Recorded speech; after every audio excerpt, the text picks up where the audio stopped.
রমজান মাসটা আইলে সাধারণত আমরা চার কোয়ালিটির ফুলাফান দেখতাম পারি। এক নম্বর কোয়ালিটির ফুলাফান হইলো তারা সকাল সন্ধ্যা ফেসবুকে পোস্ট করব, আলহামদুলিল্লাহ পঞ্চম রোজার ইফতারি ডান, আলহামদুলিল্লাহ ষষ্ঠ রোজার সেহেরি ডান। अच्छा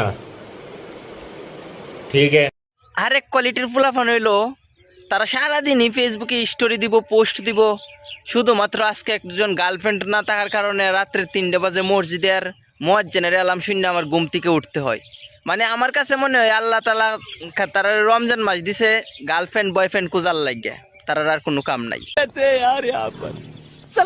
আরেক কোয়ালিটির ফুলাফান হইলো তারা সারাদিন রাস্তাঘাটে আডে বাজারে আটবো আর মানুষের জিগাইবো, কি গো ভাই আপনি রোজা রাখছুন, কি গো ভাই আপনি রোজা রাখছুন।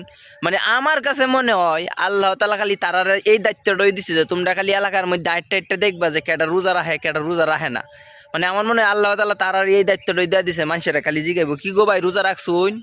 गजब बेइज्जती है। এর মধ্যে আরেক কোয়ালিটির ফুলাফান আছে, তারা 20 রাকাত তারাবির মাঝে 8 রাকাত তারাবি পড়বো, তারাবি পড়ে এর বাইত হের বাইত ঘুরে দেখবো কার গাছও ডাব আছে, এই ডাবগুলি ফাইরে ফাইরে তারা খাইবো। জামাই কি হরে